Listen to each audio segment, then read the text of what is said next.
Hi everyone, it's Alice. So today I'm going to tell you a little bit about what I've been reading for the past few days and also what I'm currently reading.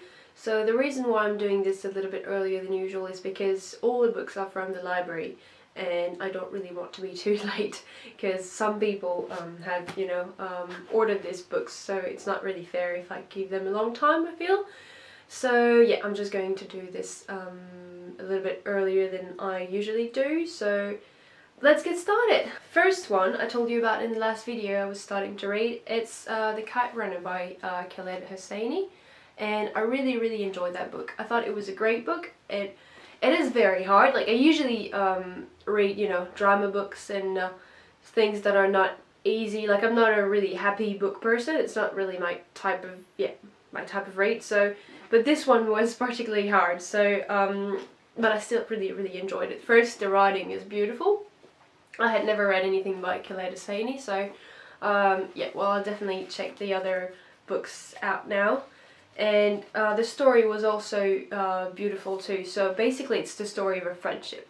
So we follow Amir and Hassan, and they were best friends when they were kids, and so this childhood story. So we follow Amir points of view. So basically it happens in Afghanistan. So Amir is a little bit older as a narrator, and he's in America now because at some point with his dad they had to flee to from Afghanistan to America because of what was happening in Afghanistan.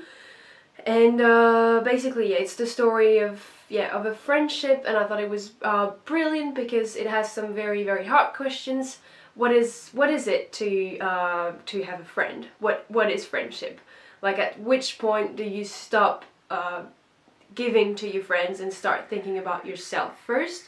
Or what is loyalty and all this type of questions?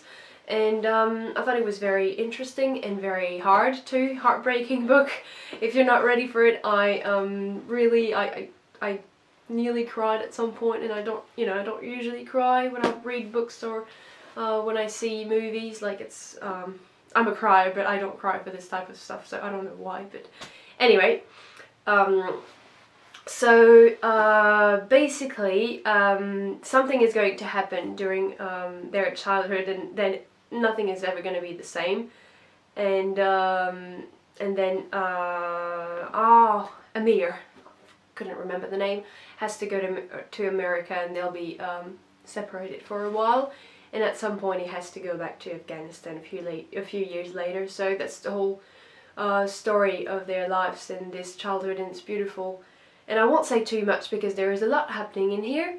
And yeah, I really enjoyed it. So it also looks at classes, like how do you treat people according to their classes, like if you're above them or lower, you know what I mean, like middle class and upper class and all this kind of stuff. And I thought it was very well done too, and it also taught me a few things about Afghanistan because I know very little about this country. Well, of course, I know a little bit, but like I think this was a good way to teach me some stuff that I didn't know too. So I think I'll just try and see if I can learn a little bit more about this country because yeah, I think it's important. So here you go. The other book I am going to tell you about is Bird Box by Josh Malerman.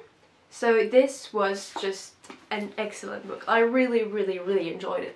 And it's not, I don't usually read this type of books, like horror books, but I thought it was just great. Like really, I can't get over it. I thought about it for days and days afterwards, and yeah, I just thought it was brilliant, really. So I'd never read anything by this author, and I know he's done something else. So I'm going to try and... Oh, sorry, my throat hurts a little bit here. You can see I have a jumper. It's a little bit colder at the moment. It's winter. Yeah, I think it's 9 degrees this morning. I'm freezing, and yeah, my hair is wet, so I'm even more freezing. Well, it's my fault. I could just dry it, but I don't really like to do this type of stuff, make me lose my time. Anyway, stop this and come back to the book. So yeah, a very good read. I'm really happy I read it. It was kind of scary. I'm not going to lie. At some point I was reading it at night and I was like, oh, maybe I shouldn't have done that after all, because now I'm a bit scared. So, but no, I'm really happy, and maybe, I don't know, because as I said, it's not usually what I read, but maybe I'll try and read a little bit more about horror because I really enjoyed it. So what does it talk about? It talks about Mallory, so that's the first character. This is a woman, and she has 2 children. Now, her mission is to leave the house in which they've been living for the 4 past years and cross the little river and go to a new place, except she has to do that blindfolded with the kids, because in this world a few years, well, 4 years ago, prior to the story, basically something happened that drove people completely crazy. Something we don't know, and I'm not going to say too much anyway, but kind of something out there that if you see it will drive you completely crazy and you will end up dying if you see it. So people just, they can't look outside anymore. The only safe place is in the house. That's the only place where you can open your eyes. And so basically, yeah, it's really like a very hard journey she has to do. And I thought it was brilliant because, I mean, we never really think about it, but vision, I think the sight is probably the sense we rely the most, you know, on, because it's just obvious. We just all day long, every day, we're walking, we're watching things, and then when you are deprived of that, it's just so hard to just get used to it. So, and also you can't know what's out there. So in a horror book, I think it was just brilliant because, well, they do it even, you know, in like horror movies and stuff, like, you know, when you don't see the actual creature or monster or whatever, it's, you know, it's scarier than when you actually see it because it's the unknown. And yeah, I thought it was really, really good. So, the only thing is, well, it's very, very easy to read. So basically, yeah, like, you could probably read that in one go if you had, you know, like 2 hours or 3 hours of your time in a row. Not everybody can do that, but anyway. And yeah, so the only thing is, yeah, the writing is a little bit simple, but it didn't bother me at all for this. Like, I just, yeah, kept reading and reading. It was just great. So I definitely recommend it, even for people who don't usually read horror books like me, because yeah, it's a very easy read and it's very well done. I really, really enjoyed it. So definitely something to check out, and probably for the people who read horror anyway, they probably know about it because I don't know a lot about this stuff. Anyway, the other book I'm going to tell you about is this one that I still have not finished. So, because it takes me a while, as I said in the other video, it's quite a dense book. So yeah, it doesn't look like it's big, but it's science stuff, so it's really, you know, like, it gets just harder and harder. So I'm really, really enjoying it though. Usually I read it from breakfast when I'm having my little breakfast, so trying to wake me up nicely. So this is called The Vital Question by Nick Lane. And basically it looks at the origins of life. So how did life evolve, and also why is it the way it is? So it's only, you know, like some kind of things that have been proven in the past and some theories, and it looks really into very, very into like detail.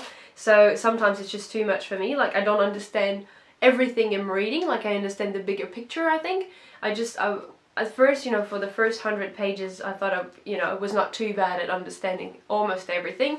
But then I got a little bit lost. But yeah, it doesn't really worry me, because if I get the bigger picture, like, you know, I'm not a biologist, I'm not a scientist, so of course I'm not going to know about, you know, this thing. But he does a good job trying to explain. Sometimes I think it's a bit probably too detailed just for people who don't know anything about this stuff. But yeah, if you really love science stuff and you're looking at this question, I think it's a great question, and it makes me just, I don't know, wonder about things I did not wonder before, and I don't know, it's just, or I did, but now I hope I will try and see it more often, because I think in our life we tend to go to the easy, So, how can I say that? So for instance, you just, you have your day, you have your things to do, and you don't really think about what's around you. But when you look into details, into like, I don't know, even just the tree, or, like the little insects or the little birds, then you just start, thinking how amazing everything is and how it works perfectly well. Like, just a little bit more and it wouldn't work, just a little bit less and it wouldn't work. And this is what we're looking at in this book, like how complicated it is to actually make life. Like, they've been trying in their labs for years and years and years and years, and they haven't succeeded yet. Like, they don't know how to do it. They have all of these theories and all of these things, and they think they know, but they can't do it. Like, and it makes you think for a minute about what's out there in the universe. So maybe we're the only one, the only, I don't know, I'm gonna say person, but the only beings in the universe, like, actually living, or maybe we're not. But to think about this, just to think that it's so hard, just at first, to have this little spark of life, and then that it evolved in so many complex things. Like, we are complex, animals are complex, trees are complex, everything is just so complex. If you look into detail, like, you just take, you cut a little, I don't know, your finger, and then you look at it, and it's so complex, and millions of things are happening in there, and everything works perfectly well together. It is just crazy. Anyway, I'm gonna stop talking about it because I don't want to really freak you out, but this kind of books, it just, makes you grateful for what you have, I think, to be living, and to see how well things are working and trying to understand. And I think it probably drives this scientists crazy, because they want to know how it works, and I want to know how it works too. So if you want to check it out. But as I said, it gets a little bit harder and harder as you go, but well, if you get the bigger picture, that doesn't worry me too much. And that's it for this one. Now I'll just calm down a little bit. And this one I'm still reading too. So this is Disobedience by Naomi Alderman. So this one, I don't know, I think I've seen people on BookTube talking about it, and that's why I was interested in it. But so I'm reading it, I'm halfway through it, I'd say. And at first it was a bit slow to start. I was like, oh my god, I don't know if I'm going to like this book. And then I thought, oh, maybe I will. And now, right in the middle, it's just after something happened, and I'm like, I don't know, like, I think it's probably a very good book, but I don't know why it makes me a little bit uneasy. Like, I don't really like how it makes me feel. So basically it talks about this Jewish woman. She's the daughter of a very, very eminent man in the Jewish community, and so her father dies at some point. She hasn't been in touch with him for a long time, so she's out of this community and she's living in New York. And so for his funeral she's gonna go back, and basically things are going to happen, and she'll just remember what happened, and why she's so angry at this, I wouldn't say really religion, but this way of living, I think, more. And it's very, very interesting, because I don't know a lot about the community or anything, so I think it's very interesting to read about it. But maybe I feel, because I don't know a lot about it, sometimes I feel a bit lost, but I don't know. Maybe it's just me, but I think all the characters are, I don't like them, but I feel like I could. Like, they're horrible for most of them. I don't say horrible, they're not horrible, but to me they are horrible. They all have something that's just, like a little thing that just annoys me a little bit. But at the same time, I mean, it's good. I don't want perfect characters. It's just, it's pointless. So, but it just drives me a little bit crazy, I think. So I just need to try and read a couple more chapters, because I think I just stopped maybe at the wrong moment when something happened.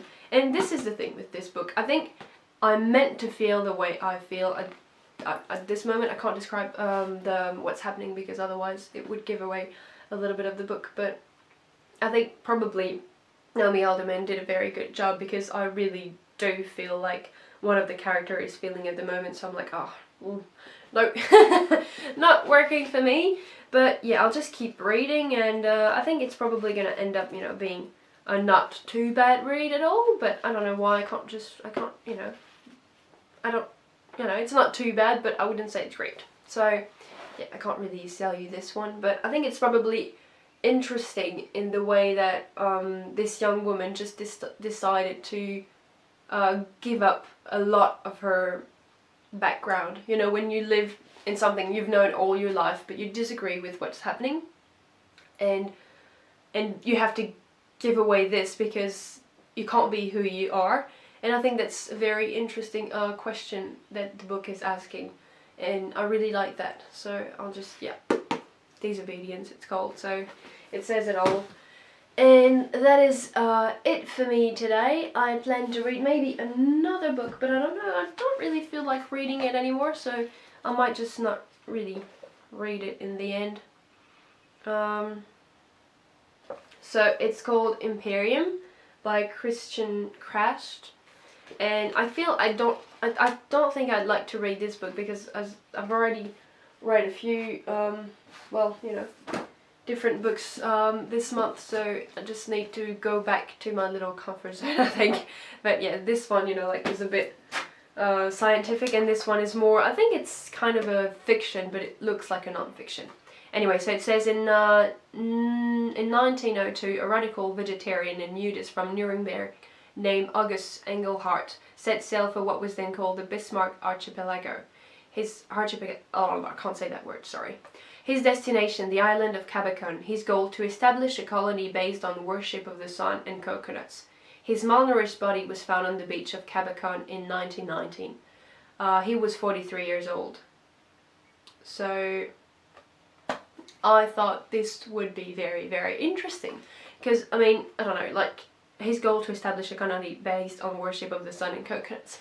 Like, this guy seems a little bit crazy, okay? But, I mean, I think it'd be interesting to look into the eye of somebody who you think that, you know, all you need is the sun and coconuts to survive. And then how this can just, you know... I think the question is very interesting, because sometimes you think some things are good for you, but they are not. You know what I mean? Like, you can believe very, very hard, have faith in something, that it will make your life better, but in the end maybe it won't. You know, it's just you, and that's this drive, you know, like, to have this drive in you. I think that's what, you know, is very interesting. So I might end up reading this book. It's quite short, or I might not, but anyway, if you're interested in that type of stuff, here you go. And that's about it for me today.